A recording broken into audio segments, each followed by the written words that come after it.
Estás en Proyecto Ciudades. Dale al botón de suscribirte en YouTube. Es gratis y nos ayudás a seguir creciendo.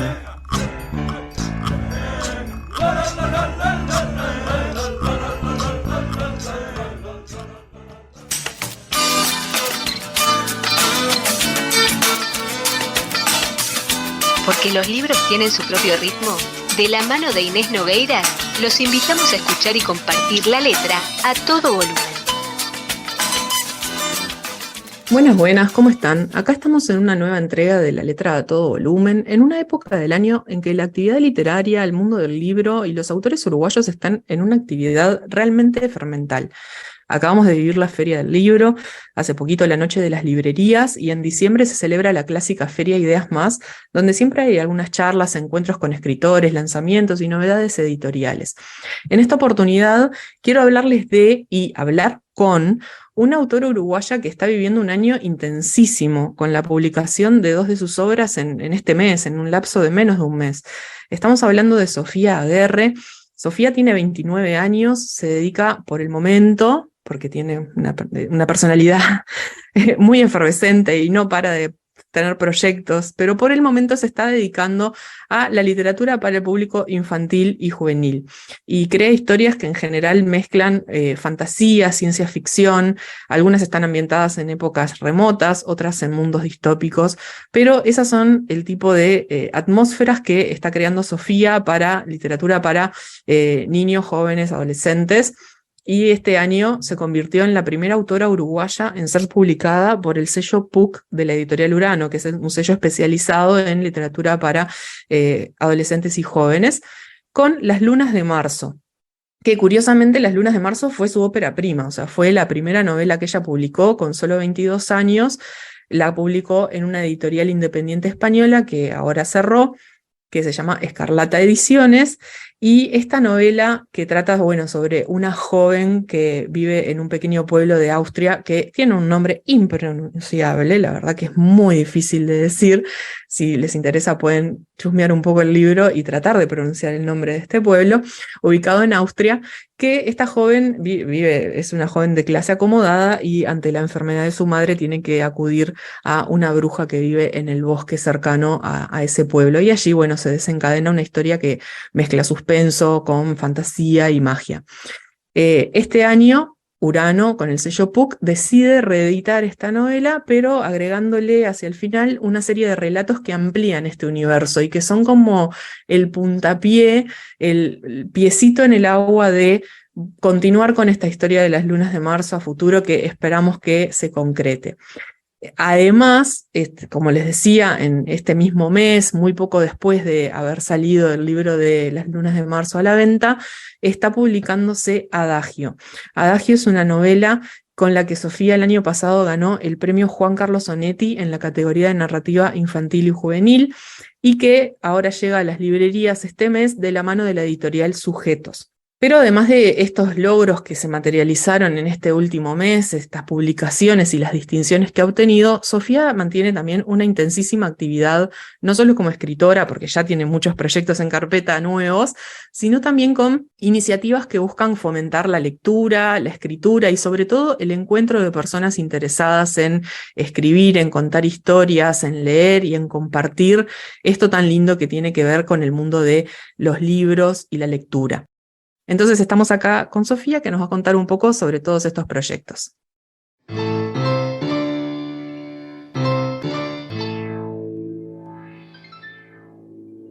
Hola Sofía, gracias por estar acá con nosotros. Hola Ine, gracias por invitarme. Vos empezaste a escribir la primera novela que publicaste, Las Lunas de Marzo, cuando tenías 16, 17 añitos, una cosa así. ¿Cómo fue todo ese proceso entre que empezaste esa historia, a contar esa historia, capaz que sin saber que iba a convertirse en un libro inicialmente, hasta que finalmente en 2015 pudiste publicarla? Empezó como un experimento, tenía que hacer tiempo antes de irme a otro lugar y dije, vamos a empezar una historia sin saber nada, solo intuitivamente, a ver a dónde llega. Y claramente esto llevó a callejones sin salida y a abandonar la historia un montón de veces, pero después de muchos años de dejarla y retomarla y seguir metiéndome en esa historia, planificar mejor y entender realmente a dónde iba, la terminé. La publiqué con Escarlata Ediciones, que es una editorial española, que lamentablemente cerró hace un par de años. Y llegó acá, al principio la editorial me la mandaba a mí, yo la vendía, y después llegó con distribuidora en 2018, junto con el otro libro que publiqué con Escarlata. Y luego el cierre la publiqué ahora hace unos días con Ediciones Urano, que además de publicar la novela original, le agregamos 4 relatos inéditos que cuentan un poquito de lo que pasó después y la unen con una secuela. Una secuela que podemos adelantar que está en proceso, que en Está algún momento escrita, es aparecerá. todo lo que puedo decir. Vamos a conocer un poco más entonces sobre la historia de este personaje, que creaste para pasar el tiempo, pero después le pusiste todo un contexto complejísimo, un pueblo que prácticamente no se puede pronunciar en Austria. Igual me gustaría pensar un poco en esa Sofía de 16 años que tenía que hacer tiempo y dijo, bueno, voy a contar una historia. ¿Cómo pasaste de eso de, bueno, voy a contar una historia, o me gusta escribir, o es algo que disfruto? Me imagino que fuiste una niña muy lectora, que te gustaba el tema de las letras, a decir, bueno, acá hay una novela y voy a tratar de publicarla. Bueno, sí, algo que siempre me gustó es complicarme la vida. Entonces, ¿por qué decidí ubicarla en esta era y en este lugar geográfico? Porque en mi cabeza de 16 años me parecía copada la ambientación de bosque, de un lugar como lejano, recóndito, difícil de encontrar, y con toda esta tradición de brujas. Y después también a mi cerebro de 16 años le pareció muy difícil documentarme para ambientar eso así, y lo pasé a un mundo inventado, y después más adelante me arrepentí y me documenté bien y trabajé con gente que sí sabía lo que estaba haciendo y me pudieron orientar un montón respecto al contexto histórico. Igual siempre me gustó escribir y siempre me gustó aprovechar la escritura como un ejercicio. Siempre que empiezo algo nuevo, me gusta tener algo que esté probando. Por ejemplo, acá vamos a probar escribir en segunda persona. A ver, probemos cambiar el tiempo, probemos ambientarlo en tal lugar, probemos que la historia tenga esto, porque es lo que me divierte y siento que es con lo que aprendo. Así Ahí que va. surgió como un ejercicio, bueno, a ver qué pasa si hago esto, y ahí descubrí que no es el método que más me sirve y es el que me genera más frustraciones, pero también descubrí de qué manera trabajo mejor, que es con estructuras un poco más flexibles, pero no con el caos absoluto que fue el inicio de ese libro. Y obviamente tuvo desde 2009 hasta 2015 todo este camino lleno de obstáculos, ideas y venidas y de callejones sin salida, como decías vos. ¿Cuándo y cómo lográs la publicación? O sea, ¿cuándo decís, bueno, acá tengo la novela, y qué pasos tenés que dar para que te la publiquen, ¿no? Que eso a veces es una cosa que autores jóvenes siempre tienen como un desafío. Bueno, en mi caso, yo cuando era adolescente publicaba en foros literarios, como ahora hacen muchos en Wattpad, por ejemplo, y ahí conocí un montón de gente, entre otras personas, a la editora de Escarlata, que en ese momento estaba terminando el máster en edición allá en Barcelona, y que quiso empezar su proyecto con Lunas y con los libros de otras chicas que también nos conocimos ahí, como María Viqueira, Lorena Pacheco, que ahora están publicando con Kiwi. Y nada, fue como un tremendo voto de confianza y una re linda experiencia de poder trabajar mano a mano con una editora, que era una experiencia que no tenía. Yo después además trabajé muchos años como correctora en Escarlata, entonces el vínculo que tengo con ella es re lindo, y nada, también fue re lindo por publicar Proyecto Pandora después, siendo mucho más grande relativamente. Pasa que cuando publiqué Lunas tenía 22 años, y de 2015 a 2018, para una persona de 22 años pasó un montón de tiempo. En realidad fueron 3 años. Hay un proceso de maduración capaz que más importante, o vas como también ganando una voz personal y un estilo y eso, ¿no? ¿En qué estado le entrega? O sea, ¿en qué estado estaba Lunas cuando llegó a Escarlata y empezaste ese trabajo con esta editora? ¿Era una idea, un borrador, ya estaba bastante acabado? El libro estaba terminado, pero también fue una lucha más grande la de los primeros capítulos de la primera mitad de la historia, de ir y venir, rearmar, reescribir, porque iba cambiando las ideas, porque en su momento no las tenía claras. Fue mucho más difícil que la segunda parte, que la escribí en mucho menos tiempo. Segunda parte dentro del primer libro, quiero decir, que es como que está dividido en dos mitades. Y cuando se lo entregué estaba terminado. Después trabajamos sobre la historia, cosas que históricamente estaban bien. Por ejemplo, la parte lo cuento siempre como ejemplo, la parte que anda del mercado, en un momento decía que había naranjas, y ella me explicó que en ese entonces era raro que hubiera naranjas, que era como muy mediterráneo, y en esa zona no llegaban, que era mejor poner manzanas, por ejemplo. Después también cosas que tenían que ver con cómo funcionaban las herencias en ese momento, entonces cambiamos un personaje que se moría, ahora no se muere, le sacamos un capítulo entero. O sea, el trabajo de editing fue profundo y estuvo muy bueno porque aprendí bastante. Claro, eso también te dio como otra cancha capaz que para el siguiente proyecto que ya lo hiciste como más grande, como vos bien decís. Y bueno, y Lunas ahora tuvo un renacimiento, acá cuando Urano decide incluirlo en su colección, en su sello de narrativa infantil y juvenil PUC, y sos la primera autora uruguaya que publica Urano en este sello. ¿Cómo te sentiste cuando pasó esto? Sorprendida, incrédula, muy contenta y orgullosa también. Pasa que uno nunca cree que esas cosas les van a pasar a uno. Entonces, no puedo creer que fuera yo, que fuera con este libro además, que es el primero que publiqué, que es con el que llegué, por ejemplo, al club de lectura UI, que me abrió un montón de puertas y conocí un montón de gente re linda, que ahora puedo decir que son mis amigos y es un espacio hermoso. Es como muchos años después volver a los inicios, pero distinto, como parado desde otro lugar, que no es algo que ¿Cómo no la sé, que Sofía sea ahora común. de 29 años lee Lunas de Marzo? ¿Qué sentís cuando lo lees?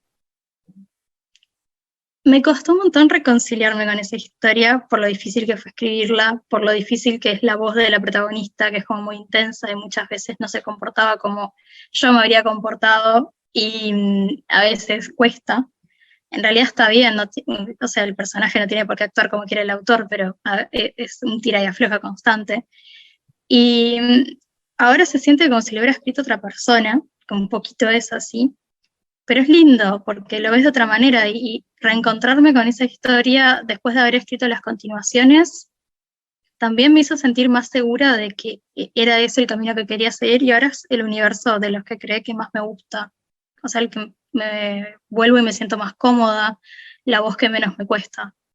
Claro. ¿Vos ya estabas avanzando en esta segunda parte, en esta secuela, cuando surgió esta posibilidad? O sea, ¿lo estabas haciendo por tu cuenta o fue un impulso el saber que iba a volverse a reeditar y todo eso?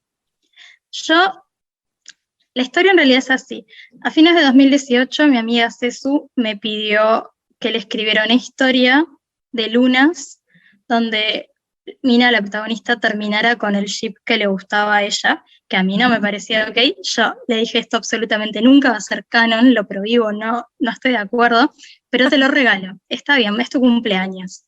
Por las dudas, por si nos está escuchando gente mayor, el ship es, o sea, quería que la persona con la que tuviera un interés romántico, Mina, tuviera una historia, como una historia paralela en la que eso sucediera, porque en la historia original no había sucedido. Claro, yo no estaba de acuerdo, pero bueno, es mi amiga y la quiero mucho.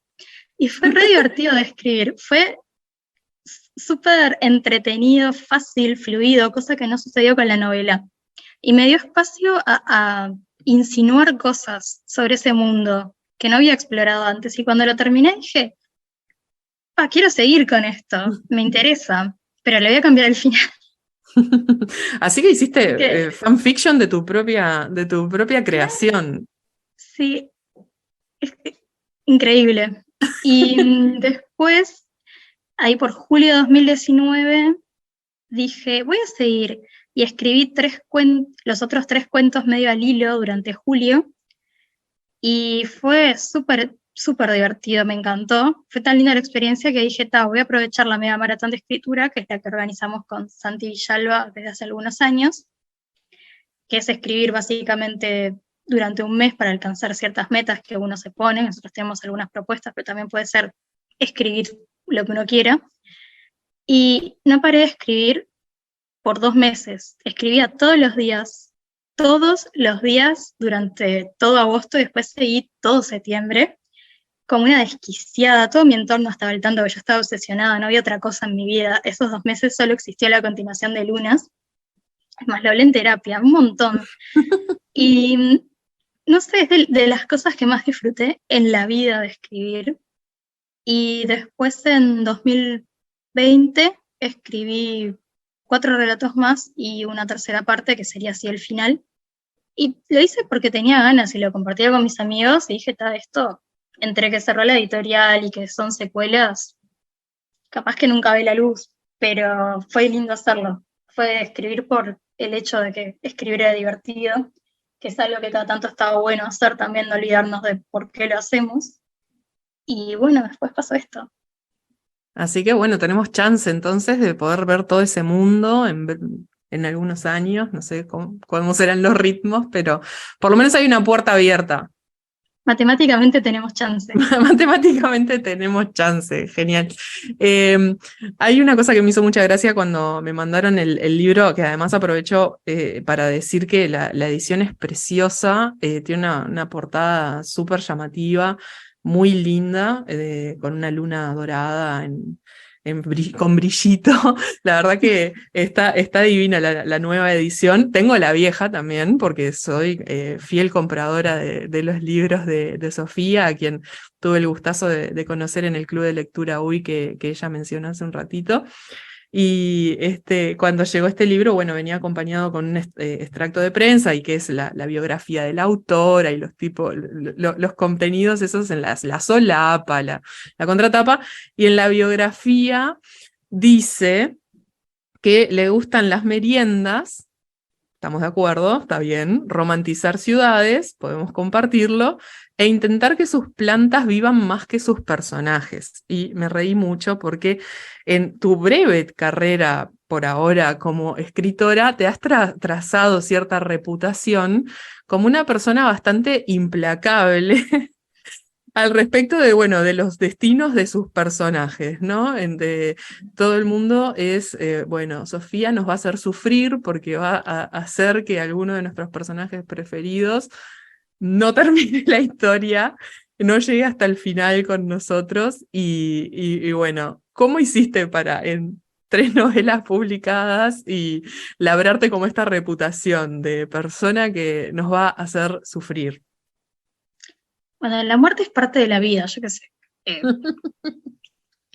Pero yo no estoy de acuerdo, primero con eso, creo que es inmerecido, hay autores mucho peores que yo, pero no, tampoco estoy de acuerdo con matar porque sí, o como para generar, como golpe bajo, para generar algo. Me parece que si un personaje muere es por algún motivo, y si lo elegí así es porque lo necesitaba la historia, digamos, no es gratuito, quiero creer. Cuando era más chica, cuando era adolescente, sí era traumático, digamos. Voy a tremendo. desatar los infiernos. Sí, una homicida, pero de grande aprendí a utilizar fuertes el recurso. declaraciones. Cuando era adolescente era una homicida de personajes.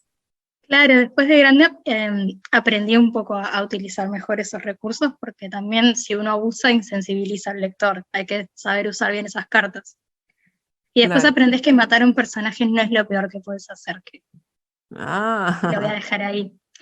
Pero lo dejo igual a su es criterio. inmerecido, es como se abusan de eso y ya pasó a ser un chiste interno. Por eso lo puse en la solapa, porque los que leyeron los otros libros se van a reír y los otros van a estar como, bueno, a ver. ¿Qué está pasando acá? ¿Qué me voy a encontrar? Tengo 2 plantas que están rebosantes, felices, son muy fáciles de cuidar, son de las que se riegan una vez por semana. Tengo otra que me regalaron que no está corriendo la misma suerte, Así que Vamos a rezar por esa planta. recen por mi plantita. Está bien. Sofía, vos cuando escribís una historia, un poco contabas, bueno, que tenías como ciertos mecanismos para estimularte, para generar la imaginación, que corra la imaginación o incluso darte ganas de sentarte a escribir, pero ¿tenés un tipo determinado de lector en tu cabeza cuando empezás a escribir o es irrelevante? Lo primero que te mueve es como la historia que tenés para contar. En general, mi lector ideal soy yo. O sea, me tiene que gustar a mí y lo tengo que disfrutar yo, si no, me voy a aburrir y no lo voy a hacer. O lo voy a no disfrutar y me voy a frustrar. Entonces, primero que nada, tiene que ser algo que me divierta. Después es un poco inevitable pensar en edades en cuanto a división, digamos, como de mercado, porque el tema de juvenil, lo juvenil no es un género, es una división que se hace como Claro. para las librerías, pongamos, ¿no? Pero sí es medio inevitable pensar, bueno, esto es para adultos, es para jóvenes, es para niños. Este año escribí una novela que es más bien para niños y preadolescentes y siempre lo tuve en cuenta a la hora de escribir porque había ciertas cosas que hay que tener en cuenta. Claro, hay Eh, como ciertos, no sé, como targets o tramos de edad serían en los que ciertas claro, historias son más apropiadas que otras, ¿no? claro, el tono también, los temas, el ritmo, esas cosas para tenerlas en cuenta es fundamental.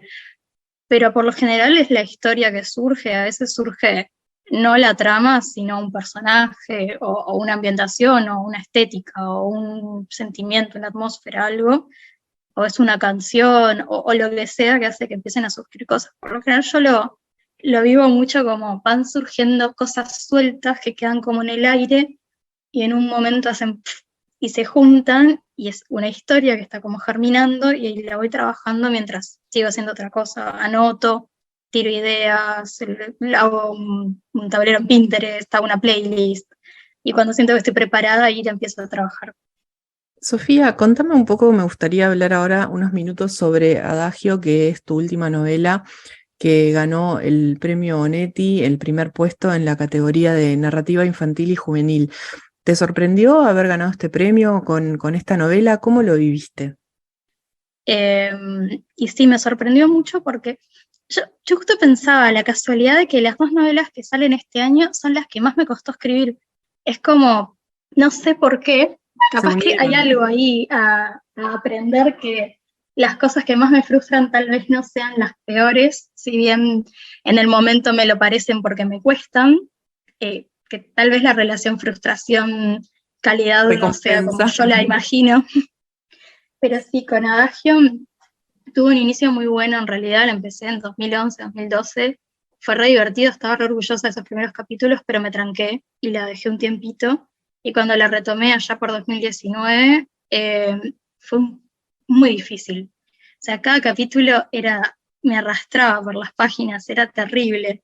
Y mis amigos que se acuerdan cuando nos juntamos a escribir, me veían que estaba totalmente agotada, y después las revisiones fueron bastante más fáciles, por suerte, pero me costó un montón, entonces me bloqueaba un poquito, y a veces cuando hacía el recuento de qué cosas tenía escritas o de qué personajes, no sé, lista de personajes que son de Leo, lista de personajes que son Enneagram 5, ya que esas cosas que uno hace, eh, me olvidaba de que existía. Entonces surgió el chiste interno con mis amigos de que era el hijo que me olvido en el súper. Sí, terrible. O sea, no se lo ¿Y merece, qué te pobre animaba a historia. seguir? Porque bueno, al hijo que uno se olvida en el súper lo tiene que ir a buscar porque es el hijo, pero ¿qué había en esa historia que a pesar de todo lo que te estaba costando, decías, bueno, vale la pena este esfuerzo, o sea, tengo que seguir? No me gusta abandonar cosas. Si hay que hacerlo, hay que hacerlo, pero la verdad es que no quería terminarla, quería ver a dónde llegaba, quería verla terminada. Era un desafío para mí también. Quería hacer cosas con ese libro, no sé, le tenía fe y a la vez no. Es como esas cosas que decís, a pesar de todo, igual. Y cuando Quiero verlo surgió terminado. claro, y cuando surgió la posibilidad de mandarla a Lonetti, ya estaba.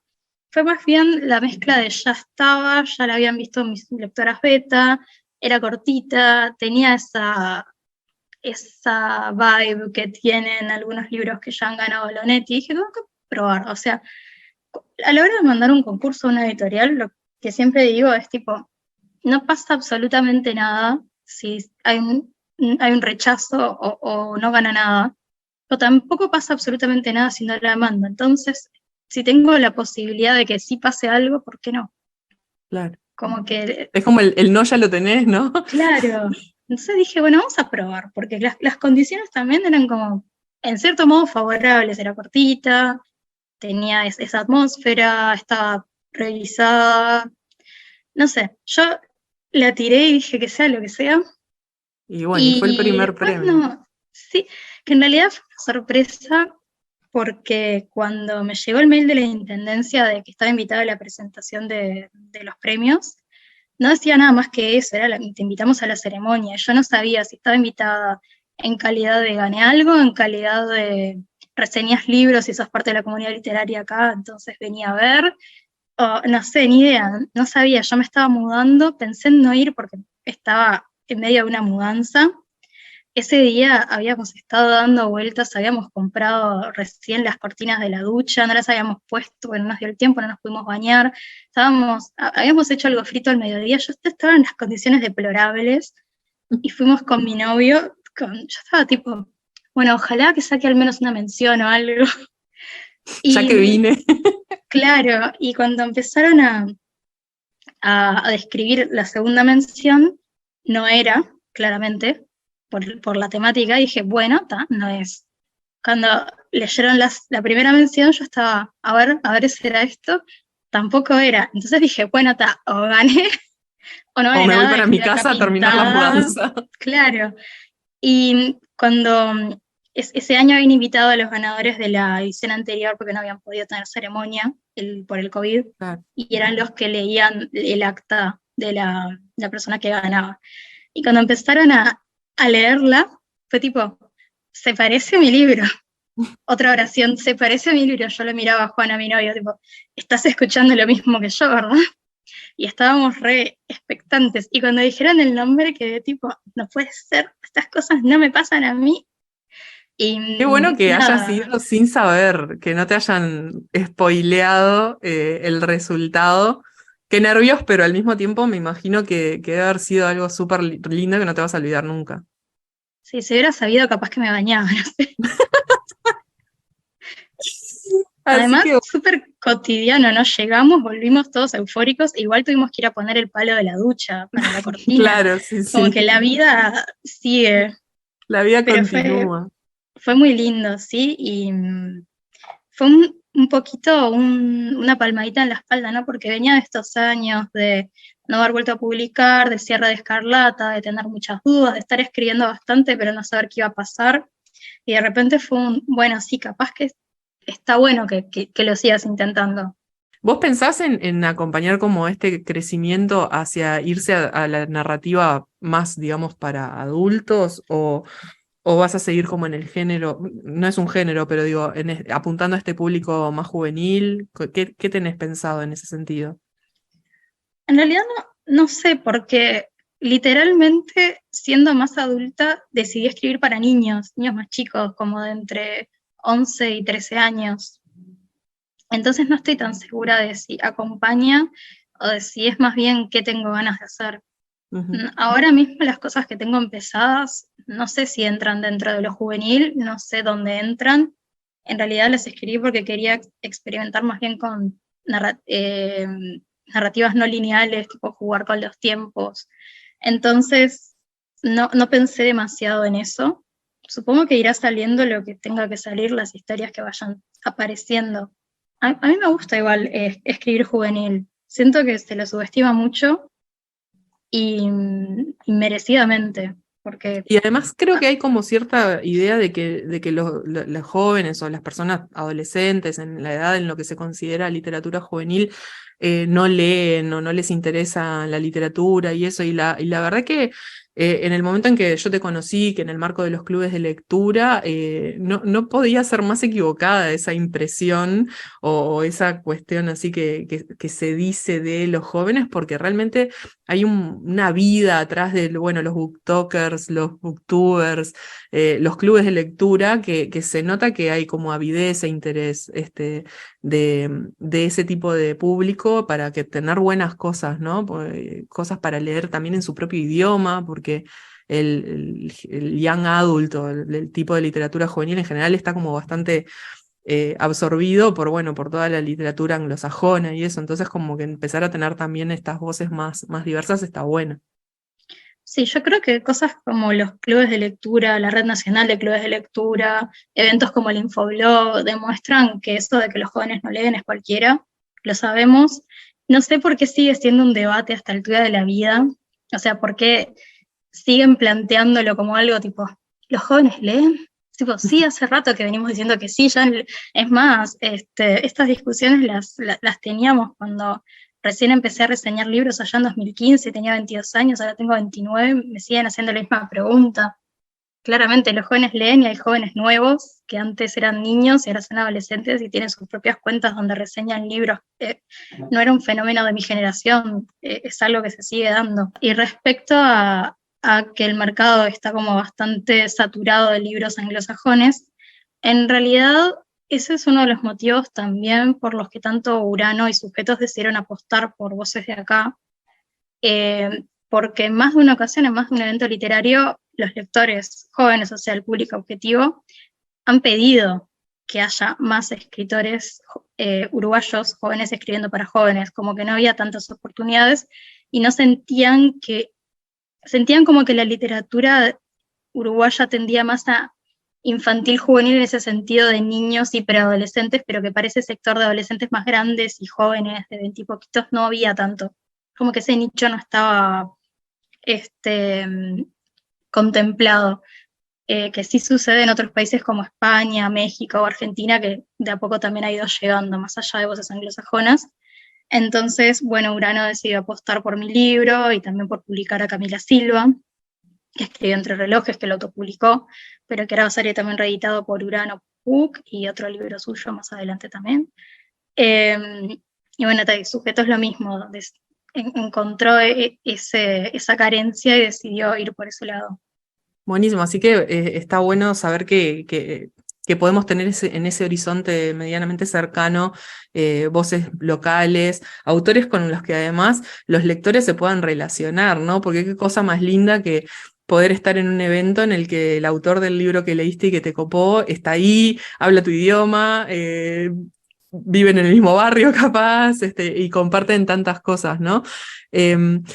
Una de las últimas preguntas que te quería hacer iba de la mano de, ya lo fuiste comentando como miguitas de pan a lo largo de la entrevista, pero sistematizar un poco porque me parece importante, ¿no? Que además de tu trabajo como escritora, has formado parte de y seguís formando parte de, y no te cansás y no paras de hacer cosas, iniciativas que tienen que ver con con el fomento de la lectura, con el fomento de la escritura sobre todo, ¿no? Iniciativas literarias. Organizaste el ciclo de Un Año Con, que durante 3 años fue siguiendo como los trabajos, las carreras de distintos escritores, 3 o 4. 4. Austen, Jane Úrsula. Austen, Úrsula K. Le Guin, las hermanas Brontë y Margaret Atwood. Y a Margaret Atwood. Ahí va, 4 años que hicieron, bueno, durante un año juntarse a leer a autoras mujeres de distintos estilos, de distintas épocas.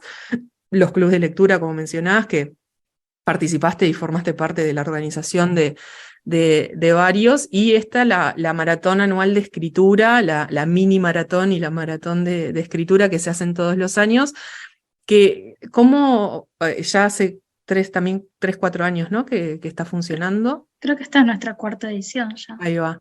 ¿Cuál fue como la inquietud o el impulso que te hizo seguir por este lado, además de por escribir tus historias y compartirlas con el mundo, con tener estas iniciativas? No sé estar quieta y me gusta hacer cosas y después me quejo de que tengo muchas cosas para hacer, pero las disfruto.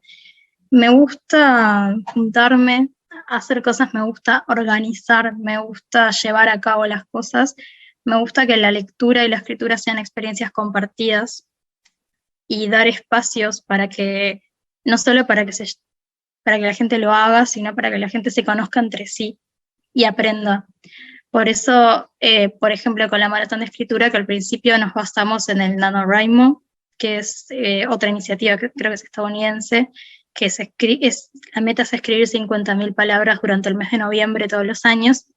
Nosotros con Santi queríamos hacer algo que no fuera en noviembre porque es mes de parciales, imposible, y que no fuera tan estricto, que fuera distintas metas, distintos desafíos. Por ejemplo, una de nuestras metas es escribir 40.000 palabras, otras terminar un proyecto, otras son desafíos que van cambiando año a año. Por ejemplo, un desafío con distintas propuestas de escritura,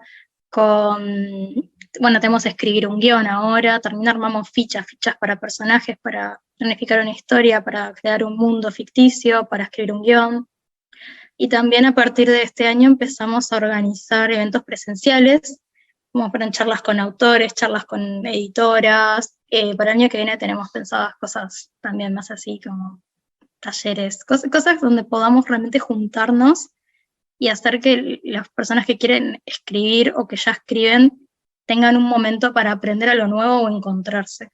Buenísimo, Sofía. Bueno, te agradezco mucho por estos minutos que nos diste en la letra a todo volumen, por compartir un poco tus inquietudes y tus proyectos. Esperamos sí ver materializado todo ese mundo de las lunas de marzo en futuros, en los próximos meses, años, o lo que tenga que llevar, y otros proyectos, porque ya vi que tenés una batería inagotable de historias para compartir. Te deseamos muchos éxitos en las presentaciones de estos 2 libros, de las lunas de marzo y con Urano, y de Adagio con sujetos, y te estaremos siguiendo atentamente para ver cuáles son las nuevas noticias y las nuevas historias que vas a compartir. Muchas gracias, Sofía, por estos minutos. Muchas gracias a vos.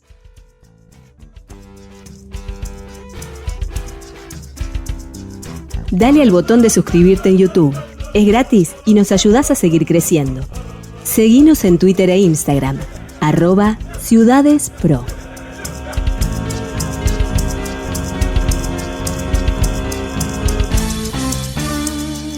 Estás en Proyecto Ciudades.